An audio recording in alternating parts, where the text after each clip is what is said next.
अयोध्या के कोठा परचा क्षेत्र में श्री बाल रामलीला समिति द्वारा आयोजित रामलीला का शुभारंभ हुआ, जिसमें छोटे छोटे बच्चों ने भगवान श्री राम के जन्म की अत्यंत महत्वपूर्ण और मनमोहक प्रस्तुतियां दी।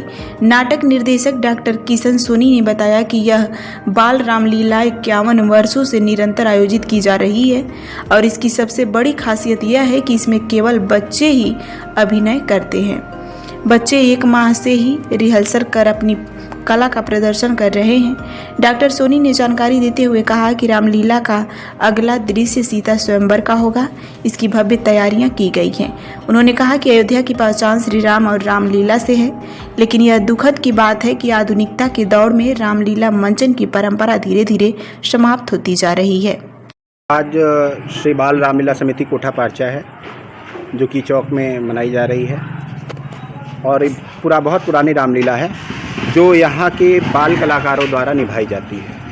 ये कलाकार जो हैं हमारे सब इस मोहल्ले के अगल बगल के बच्चों द्वारा ही यहाँ की लीला, एक विशेषता है कि बच्चों द्वारा ही यहाँ की लीला की जाती है। आज प्रभु राम का जन्म हुआ, गोदी में भी हमारे छोटे से राम जी हैं, इनका जन्म हुआ और कल हमारे सामने सीता स्वयंवर होगा। इस रामलीला को लगभग 51 वर्ष हो चुके हैं और इस रामलीला की देन ये है कि यहाँ के जो हमारे पूर्वज हैं, इन्होंने बहुत छोटे स्तर से इस रामलीला की शुरुआत की थी और यह रामलीला आज अयोध्या नहीं बल्कि अगल बगल शहरों में अपना नाम कमा रही है यहाँ के कलाकारों द्वारा। और जैसा अभी मैंने बताया कि विशेषता यही है कि छोटे छोटे कलाकार जो हैं यहाँ पे अपना कीमती समय निकाल करके आते हैं, स्कूल से कोचिंग से समय निकाल कर रिहर्सल 1 महीना पूर्व ही इसकी तैयारी करते हैं, रिहर्सल करते हैं, डायलॉग सीखते हैं।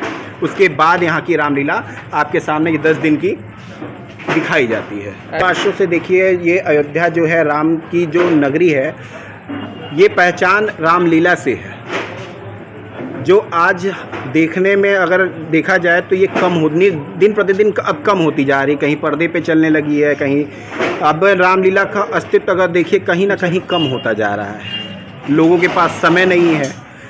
हम लोग छोटे छोटे थे तो रामलीला देखने की जिद किया करते थे, लेकिन आज चूँकि पढ़ाई आधुनिकता के वेश ने ऐसा जकड़ लिया है कि बच्चा घर से बाहर ना निकलना चाहता है, ना देखना चाहता है। और जब देखे रहे, क्योंकि वो संस्कार जो रामलीला से या रामायण से हमको मिलता है वो अब धीरे धीरे कहीं पनपना बंद हो चुका है।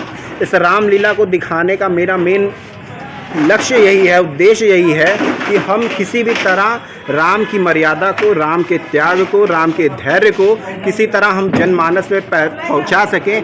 जैसे आज संयुक्त परिवार की व्यवस्था खत्म हो रही है, धीरे धीरे परिवार भ्रातृत्व प्रेम की व्यवस्था खत्म हो रही है। एक परिवार की व्यवस्था पूरी आप देखिए, एकाकी परिवार में हमारा समाज आ गया है, भाई भाई का दुश्मन हो गया है, ठीक है। एक ही घर में 4 चूल्हे हो गए हैं। वहाँ राम की मर्यादा पहुँचाने का एक लक्ष्य है कि किस तरह भाई के लिए भाई ने त्याग किया, एक माता के लिए त्याग किया, यही पहुँचाने का घर घर हमारा उद्देश्य है।